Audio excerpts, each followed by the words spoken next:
Yep, we're good. Welcome along, guys. Brad from Coburn Sea Rescue. We're about to do we are doing a live cross now. We're having a flare demonstration tonight, letting off some handheld, some smoke and also some parachute flares. We're doing the parachute flares offshore, as you've probably gathered at the moment. Had a fantastic turnout tonight down at Woodman Point, so thank you for all those people who have come along. We're about to put out a Securite call, so it's a safety message just to broadcast to all vessels in the area because there will be some sightings. So just so that the relevant authorities and the relevant people know that we're actually, this is not a real distress, it's only a training exercise. We need to broadcast that, so I'm about to do that now. And then straight after that we'll go into firing 3 parachute flares, so we'll see how we go. Securite, Securite, Securite. All stations, all stations, all stations. This is Coburn Sea Rescue Vessel Avail. Coburn Sea Rescue Vessel Avail.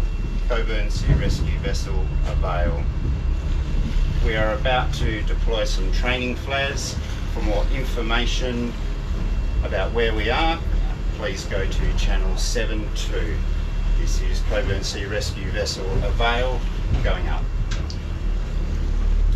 So we're just going to shoot up to channel 72 now and give a little bit more information about what we're about to do.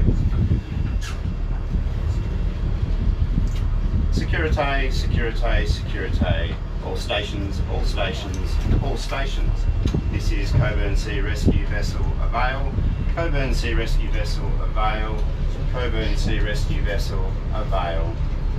For your information, we are about to deploy 3 red parachute flares.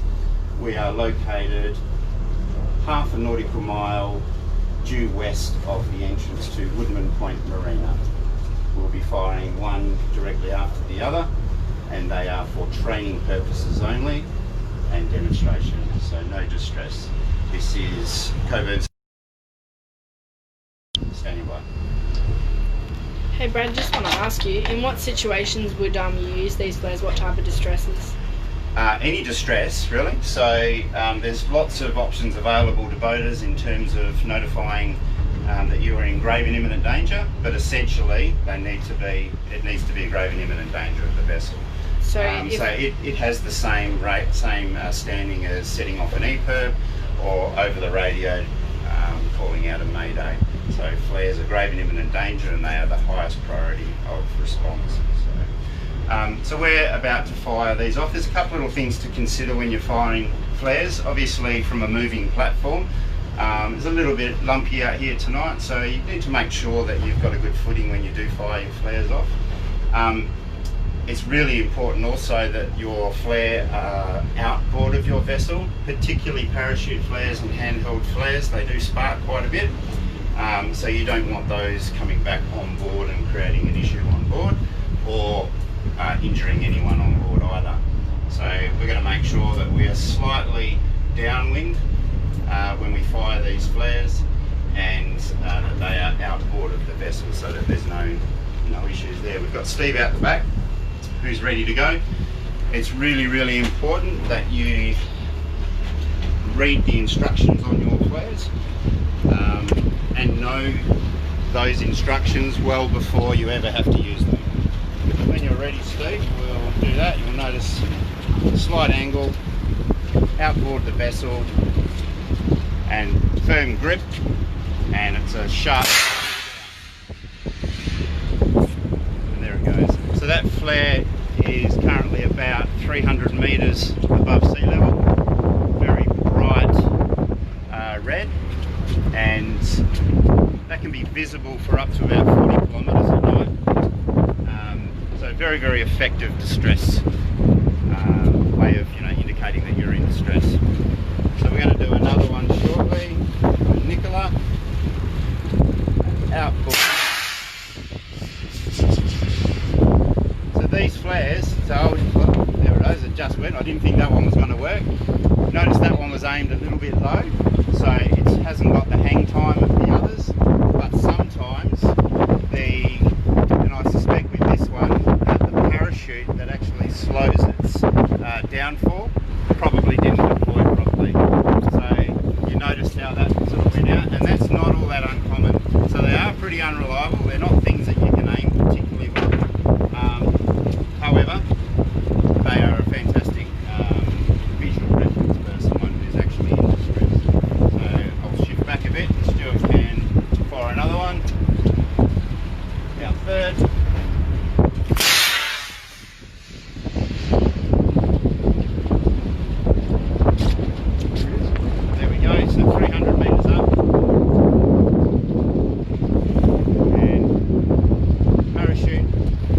basically like a little cotton parachute with strings down to it. It's really just to slow its rate of descent.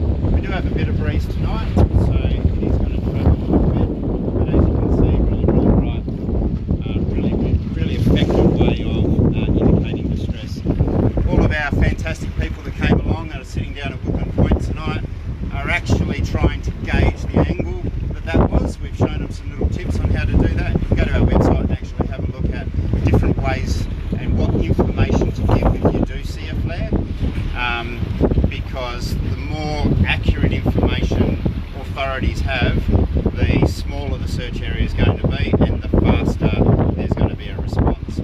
So that's it for our rocket flares. Every vessel going offshore needs some sort of flare, depending on whether you're going category of inshore waters or offshore waters. But I guess if you take anything out of tonight, it is don't wait until you're in the distress situation to work out how to use these things. We've just had a question from one of our Sea Rescue followers here. I'm confused, are these for emergency only? So in what situations would be considered emergency pretty much? Okay, so anytime the vessel's in grave and imminent danger, so if it was sinking and right now our vessel is in trouble, you can use these. So you would try not to use these things for things like you might have run out of fuel, and there's lots of boats around you and you have other avenues like a mobile phone to contact sea rescue groups. The technical definition is the vessel is in grave and imminent danger. So you've hit reef and there's no one around, the boat's sinking, you've had a fire on board, those sorts of things. So it is the highest level, and the way that the reactions are, so you have Mayday, then you have a pan-pan, and then you have your Securitate. So pan-pan, if you get a Mayday situation, so a flare, and then someone puts a pan-pan call out on a radio, the flare will take priority. It is Mayday. Okay. But obviously there's other things that we can use to actually indicate distress as well. So there's lots of arsenal in your mandatory safety equipment that you need to have. Yep, and what's the difference between a pan-pan? What would be considered a difference between a pan-pan and a Mayday? Pan-pans really depend on what the situation is. So if it's a medical incident, very often a pan-pan is probably going to be more appropriate than a Mayday. Mayday is really talking about the vessel being in grave and imminent danger. If you've got someone on board who's not well, it's urgent, and that's what the pan-pan calls. It's an urgent call, but a Mayday will still take priority over a pan-pan. So it is the highest level you can go. And when's your best time to broadcast these pan-pans and Maydays? As soon as you know you are in grave and imminent danger. And that's a really important point. The earlier you know you're in trouble, you get that call out. Whether that's a flare, whether it's setting off your EPIRB, doing whatever you need to do to make sure that you've sped up that process of getting help to you. I think that's probably it. So we're going to head back to Woodman Point now. If anyone is close to Woodman Point and you're not already down there, you're most welcome to head down. We're going to have the boats alongside, and we're free here to answer